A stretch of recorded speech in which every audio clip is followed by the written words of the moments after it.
सहनाववतु सहनौ भुनक्तु सह वीर्यं करवावहै तेजस्विनावधीतमस्तु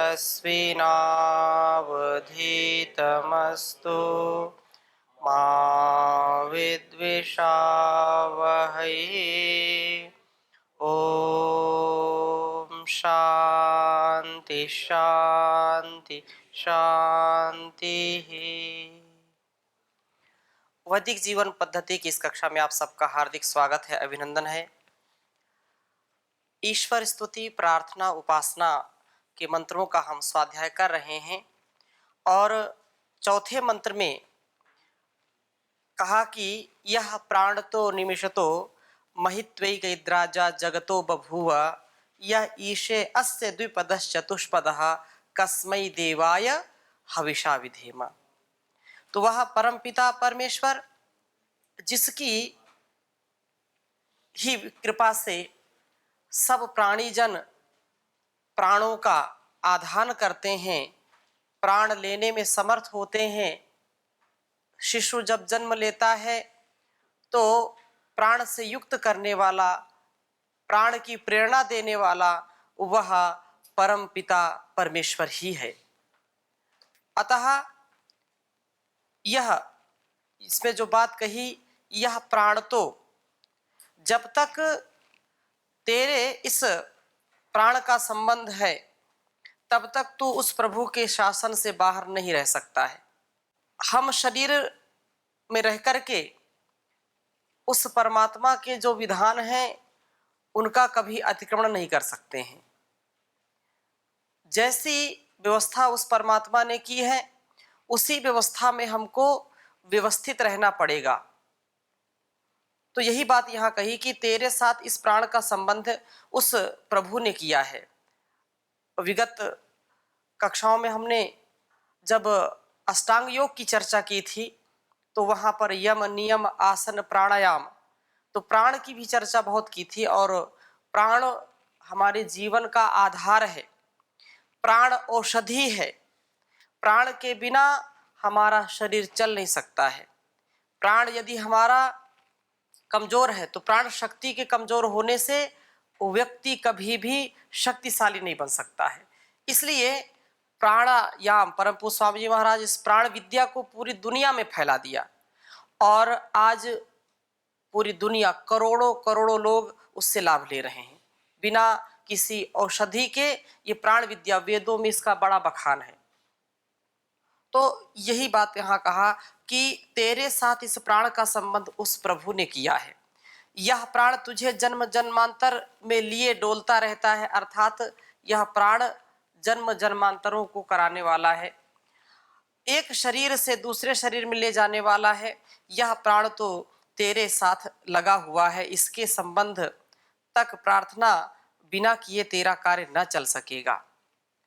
जब इस प्राण का संबंध विच्छेद तुझसे हो जाएगा तब यह इस प्रकार की प्रार्थना करने की कोई आवश्यकता तुझे न रहेगी। जब शरीर में प्राण ही नहीं है तो प्रार्थना कैसे कर पाएंगे। यह प्राण प्रार्थना करने की अवधि है, क्योंकि मुक्ति अवस्था में पहुंचने पर ही इस प्राण का जीव से संबंध विच्छेद हो जाता है। प्राणों से संबंध विच्छेद का उपाय यही है, प्रार्थना है। प्राणों से संबंध विच्छेद का उपाय जब हम प्रार्थना को बनाते हैं तो यह प्राण अलग हो जाता है, अर्थात हम मुक्ति को प्राप्त हो जाते हैं। मृत्यु के समय इसी प्राण के साथ जीवात्मा एक शरीर से निकल करके दूसरे शरीर में जाता है। अतः तू प्राणधारी है, तेरे लिए प्रभु की उपासना भक्ति अनिवार्य है। यदि हम अपने जीवन में सजगता, सतर्कता, सहजता, समरसता, सामर्थ्य, उत्साह की कामना करते हैं तो निश्चित रूप से प्रार्थना के बिना ये संभव नहीं है। प्रार्थना करने से हमारे अंदर सामर्थ्य आता है, प्रार्थना करने से हमारा आत्मबल बढ़ता है, प्रार्थना करने से हम हतोत्साहित नहीं होते हैं, हमारा उत्साह प्रबल होता है। इसलिए प्रार्थना हमारी आवश्यकता है। जब तक हम इस शरीर में हैं तब तक निश्चित रूप से प्राण की जो आत्मा के साथ संलग्नता है उसके लिए प्रार्थना परम आवश्यक है। इसलिए कहा यह प्राण तो जो प्राण वाले। और अगली बात क्या कही, निमिषतः चेतन तो क्या जड़ जगत भी प्रभु के आश्रित है। जड़ जगत में भी प्रभु के संकेत के बिना कुछ नहीं हो सकता है। एक तो मानवीय जीवन है, पाश्विक जीवन है, और जो चाहे थलचर हो, नभचर हो या जलचर हो, प्राणियों के रूप में जो भी संसार में है उसकी आज्ञा के अनुसार ही अपने जीवन को जी सकते हैं, अर्थात उसकी व्यवस्था में जी सकते हैं। वैसे ही जड़ जगत में, ये तो चेतन जगत की बात है, जड़ जगत में भी परमात्मा ने जो नियम बनाया है, जो विधान बनाया है, उसका ये जड़ पदार्थ भी अतिक्रमण नहीं कर सकते हैं। वो इसलिए कहा ना, प्राणी वाले और अप्राणी रूप, जो प्राणी रूप है और बिना प्राण वाले। तो जो है एक बार हम विचार करें कि एक परमाणु भी प्रभु की व्यवस्था से पृथक चल रहा है क्या? नहीं चल रहा होता। जिस पदार्थ में जो गुण क्रिया निहित है उसके अधीन जड़ जगत तक चल रहा है। तथा च तो यह विचार कर ले कि जिस जड़ जगत के पदार्थों के लिए तो अकर्म करने का भी सामर्थ्य रखता अथवा अकर्म कर पर उतारू हो जाता है, इन सब का वास्तविक स्वामी कौन है? वह जगत पिता, वह परमात्मा। तो उसकी वस्तुओं को उसकी भक्ति के बिना लेने का अधिकारी नहीं है। और जब तू उस प्रभु का बन जाता है तब उसकी सारी संपत्ति हमारी है। भाग तेरा भाग, तुझे सब कुछ मिल सकता है, वह प्रभु ही इस जड़ और चेतन का स्वामी है। ईशावास्मिदं सर्वम यत् किंच जगत्याम जगत तेन त्यक्तेन भुंजीथा मा गृधा कस्य स्विद्धनम। वो सारे संसार का स्वामी है, सबका वो पिता है, सारे संसार का रचने वाला है। और इसकी अनित्यता का विचार भी हमको हमेशा रखना चाहिए। वह प्रभु ही इस जड़ जगत का भी स्वामी है जिसके पदार्थों की तू कामना करता है। कोई भी हम कामना करते हैं तो वह मूलतः मूल में उसके कौन है? परमपिता परमेश्वर ही तो है ना। जो भी हम कामना करते हैं, सुख की कामना करें या आनंद की कामना करें, आरोग्य की कामना करें, अच्छे सुख संपन्नता, साधन संपन्नता की जो कामना करते हैं, तो वो कहाँ से आता है? उसका मूल कौन है? वो तो परमपिता परमेश्वर ही है ना। इसलिए उसकी विशेष हम भक्ति किया करें। अथवा ऐसा समझ लें कि पल जो है जब हमारा जीवन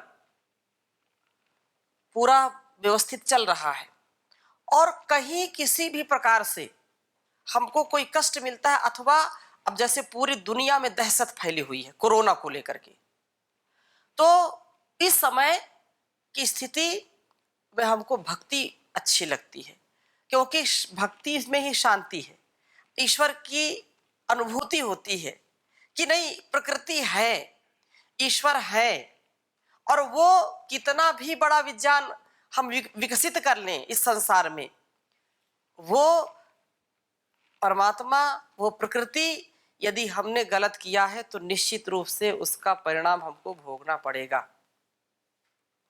हम विज्ञान को अपना अधिकार समझते हैं, अथवा जो भी पदार्थ हम उत्पन्न करते हैं वो सोचते हैं कि हम ही कर रहे हैं इसको, जबकि हमारा इतना सामर्थ्य नहीं कि हम एक कण मिट्टी का बना सकें, एक बूंद खून की बना सकें। ऐसा सामर्थ्य आज तक उत्पन्न नहीं हुआ है।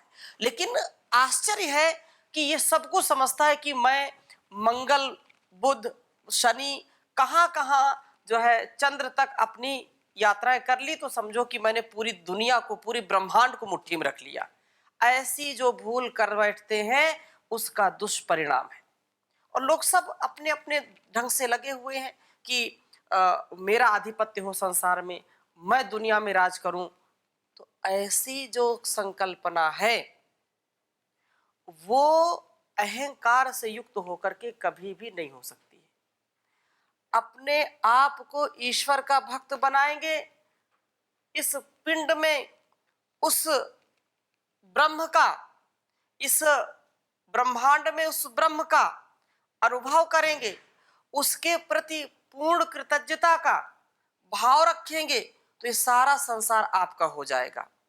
अगर ऐसा भाव नहीं रखेंगे तो निश्चित रूप से अहंकार से युक्त होकर के या हठ दुराग्रह से युक्त होकर के हम कभी भी आत्मिक सुख समृद्धि नहीं प्राप्त कर सकते हैं। बाहर कितना भी बड़ा विज्ञान हो, चाहे चीन हो, चाहे अमेरिका हो, चाहे रूस हो, चाहे जापान हो, ठीक है, भौतिक उन्नति करो, लेकिन भौतिक उन्नति भी किसके सामर्थ्य से आप कर रहे हैं? उस परमात्मा के दिए हुए सामर्थ्य से ही कर पा रहे हैं। और उसी को ही चुनौती देने लगे, उसी को चुनौती देने लगे तो ये बात कृतज्ञता की है। जो कुछ भी उस परमात्मा से मिलता है अपने जीवन के पल पल भर समय को सार्थक करते चलें और उस प्रभु के चरणों में अपना समय बिताएं।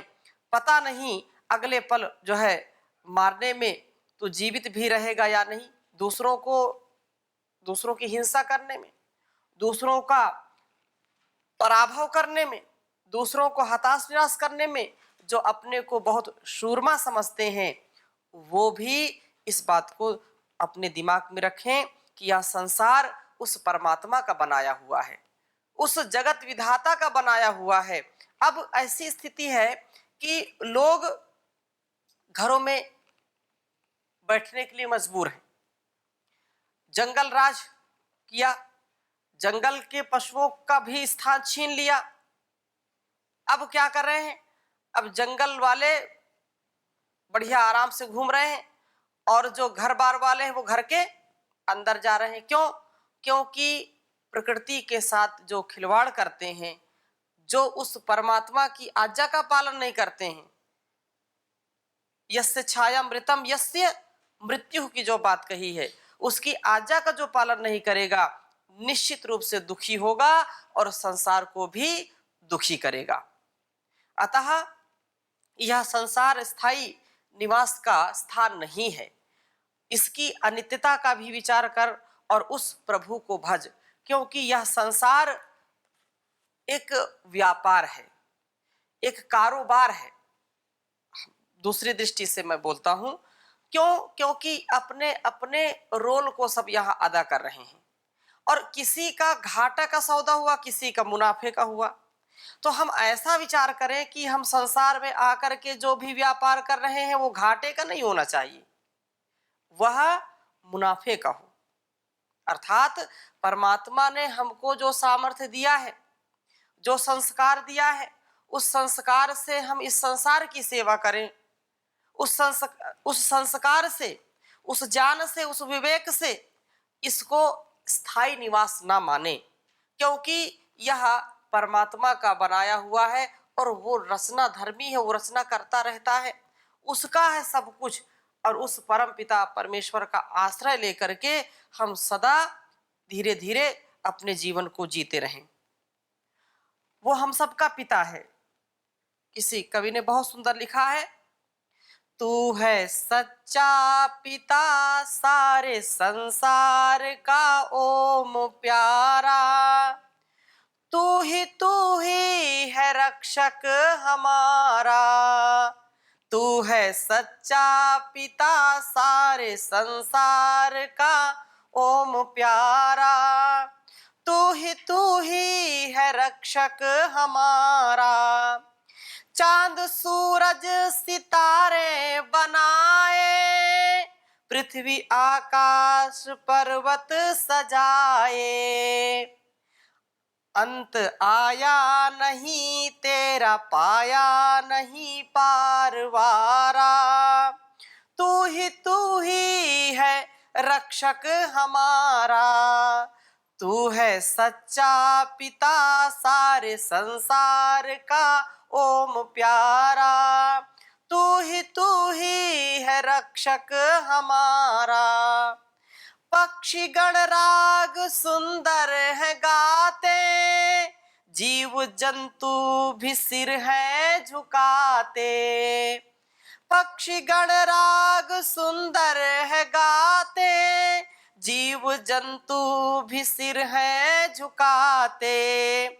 उसको ही सुख मिला तेरी राह पर जो चला ओम प्यारा। तू ही है रक्षक हमारा। तू है सच्चा पिता सारे संसार का ओम प्यारा। तू ही है रक्षक हमारा। पाप पाखंड हमसे छुड़ाओ, वेद मार्ग पे हमको चलाओ। पाप पाखंड हमसे छुड़ाओ, वेद मार्ग पे हमको चलाओ। लगे भक्ति में मन करें संध्या हवन, लगे भक्ति में मन करें संध्या हवन। जग ये सारा तू ही है रक्षक हमारा। तू है सच्चा पिता सारे संसार का ओम प्यारा। तू ही है रक्षक हमारा। अपनी भक्ति में मन को लगाओ, लाल दुख दर्द सबके मिटाओ। अपनी भक्ति में मन को लगाओ, लाल दुख दर्द सबके मिटाओ। दुखियों कंगालों का और धन वालों का, दुखिया कंगालों का और धन वालों का तू सहारा। तू ही है रक्षक हमारा। तू है सच्चा पिता सारे संसार का ओम प्यारा। तू ही है रक्षक हमारा। तू ही है रक्षक हमारा। तो संसार का चलाने वाला जगत पिता, हम उसको किसी नाम से पुकारें। ओम तो उसका मुख्य नाम है। कोई उसको राम बोले, कोई उसको कृष्ण बोले, कोई उसको रहीम, कोई राम, कोई अल्लाह, कोई खुदा, कोई वाहे गुरु, अलग अलग नामों से उसको पुकारते हैं। लेकिन उसकी सत्ता और व्यवस्था चारों ओर हमको जो है दिखाई पड़ रही है, दरिदृश्यते। इसलिए उसके प्रति हमारी भक्ति विशेष होनी चाहिए। यही बात कही। और वो क्या है? महित्वा। अगली बात जो मंत्र में कही है, महित्वा, कि जीवात्मा जो जगत और परमेश्वर का शासन करता है, इसका क्या कारण है? क्या उस प्रभु का ही अंश जीव और जड़ जगत है इसलिए शासन करता है, या कोई अन्य कारण है? तो इसका इस प्रकार से निराकरण है कि जो अधिक योग्य होता है, जिसके अंदर अधिक सामर्थ्य होता है, वह कम योग्य वाले पर शासन करता है, उसको वो ठीक राह पर चलाने का कार्य करता है। और कम योग्यता वाले को अपने से अधिक योग्य के शासन की आवश्यकता होती है। क्योंकि यदि हमारी योग्यता नहीं है, माता पिता हमसे ज्यादा ज्ञानवान हैं, और वो जब छोटे हम होते हैं तो हमको चलना सिखाते हैं, हमको सही राह बताते हैं, हमको वाणी व्यवहार आहार विचार की बात बताते हैं। हम जब बड़े हो जाते हैं फिर हम दूसरों को बताते हैं जो हमसे छोटे हैं। तो ये जो परिपाटी है, ये जो लोक व्यवहार है, वैसे ही उस परम पिता परमेश्वर का जो विधान है कि वह संसार में, जैसे माना कि चंद्र से ज्यादा प्रकाशमान कौन है? सूर्य है। तो सूर्य का प्रकाश चंद्रमा पर पड़ता है, फिर सूर्य का प्रकाश कहां से आता है? तो उससे भी बड़ा जो सूर्य है। और अंत में जो सबका प्रकाशक है, परम पिता परमेश्वर का प्रकाश जिस सूर्य में और चंद्र में, ग्रह नक्षत्र और इस पृथ्वी पर पड़ता है, जिससे ये सारा संसार प्रकाशित होता है। हमारी जो पृथ्वी है वो किसका चक्कर लगाती है? सूर्य का लगाती है। और चंद्रमा किसका चक्कर लगाता है? पृथ्वी का। सूर्य भी किसी का चक्कर लगाता है, उससे बड़ा जो है। ऐसे ही ये सारा संसार आलंबन से चलता है। जो न्यून शक्ति सामर्थ्य वाले हैं वो अपने से बड़े के आश्रय में रहते हैं ताकि उनकी रक्षा होती रहे, उनकी सुरक्षा होती रहे। और जब वो स्वयं, यदि लोक के व्यवहार से हम देखें, जब छोटे जो है हम होते हैं तो हमारी रक्षा सुरक्षा की व्यवस्था माता पिता और हमारे जो बड़े होते हैं वो देखते हैं। ऐसे ही पशु पक्षियों में भी जब तक उनका सामर्थ्य नहीं होता है तब तक पशु पक्षी भी अपने बच्चों की पूरी हिफाजत रखते हैं। पक्षी जब तक उसका बच्चा उड़ने का सामर्थ्य नहीं अर्जित करता तब तक उसकी हर प्रकार से रक्षा करते हैं, चाहे स्वयं भूखे रहें। उसकी जो है चोंच में चिड़िया चुग करके दाने लाती है, कीड़े मकोड़े लाती है, पहले उसको खिलाती है और जब उड़ने का सामर्थ्य हो गया तो फिर उसको छोड़ देती है। ऐसे ही यह सारा संसार वर्त रहा है, ऐसा ही इस संसार का नियम है, ऐसा ही एक हम सबको अनुशासन मानना चाहिए, क्योंकि वो परम पिता परमेश्वर महित्वा है, वह सबसे ज्यादा महिमा वाला है। वह प्रभु जीव और जड़ जगत से अधिक महिमा रखता है। अतः वह प्रभु अपनी महिमा के कारण जीव और जगत का स्वामी है। आत्मा और प्रकृति का वह व्यवस्था करने वाला है। प्रकृति बहुत सुंदर बना दी, चारों ओर झील, समुद्र, पहाड़, नदियां, वृक्ष, वनस्पतियां खूब बना दिया, खूब बना दिया। चारों ओर पृथ्वी पर स्वर्ग जैसा वातावरण बना दिया, लेकिन कोई भी प्राणी इस पृथ्वी पर ना आए तो इसका क्या लाभ है? तो संसार में जो कुछ वो करता है किसके लिए करता है? हमारे लिए करता है, आत्मा के लिए करता है। आत्मा यहां छोड़ दिया, शरीर भी बहुत सुंदर बना दिए, लेकिन उसमें आत्मा का प्रवेश नहीं कराया तो आत्मा तो अलग ही रहेगी ना। संसार और शरीर का रचना करने का क्या उद्देश्य परमात्मा का? वो हमारे लिए बनाता है, हम मुक्ति को प्राप्त हो, हम शाश्वत आनंद को प्राप्त हो, अपने शुभ कर्मों से चारों ओर शुभ का आधान करें, दिव्यता का आधान करें। इसलिए संसार में वो जीव और जगत का, जीव जड़ और चेतन का वो निर्माण करता है। हम सबका वो स्वामी है, जड़ का भी स्वामी है और चेतन का भी स्वामी है। वो जल थल अगन गगन सबका स्वामी है और हमारा भी स्वामी है। उसकी बिना आज्ञा के एक पत्ता भी हिल नहीं सकता है। यहां तात्पर्य ऐसा नहीं कि वो आकर के हिलाता है एक पत्ते को, ऐसा नहीं है कि परमात्मा को इतना ही काम हो जाकर हर एक पत्ते को हिलाता रहे, ऐसा नहीं। तात्पर्य यह है कि नियम उसने जो बनाया है उस नियम के अनुसार ही सारे कार्य होते हैं और उसकी ही व्यवस्था में सारे कार्य होते हैं, उससे अलग कोई भी नहीं है। इसलिए वह सारे संसार का स्वामी है। स्वामी होने में महिमा कारण है, ना कि अंशांशी भाव, और ना ही वह प्रभु अनायासी शासन कर रहा है। अतः हे जीव, तू तुझसे अधिक महान वह परमात्मा है और वह शासन तेरे कल्याण के लिए तेरे ऊपर विराजमान है, अतः उसकी शरण में आ जा। ये कहा महित्वा। और आगे कहा एक इत राजा जगतो बभुआ, यह प्राणतो निमिषतो महित्वैक इद्राजा जगतो बभुआ।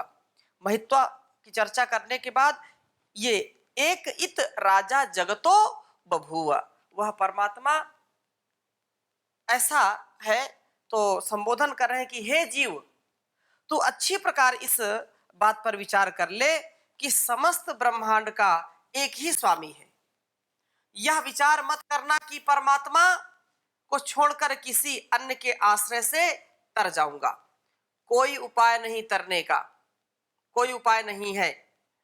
यह या मर करके परमात्मा से पिंड छूट जाएगा? नहीं छूट सकता।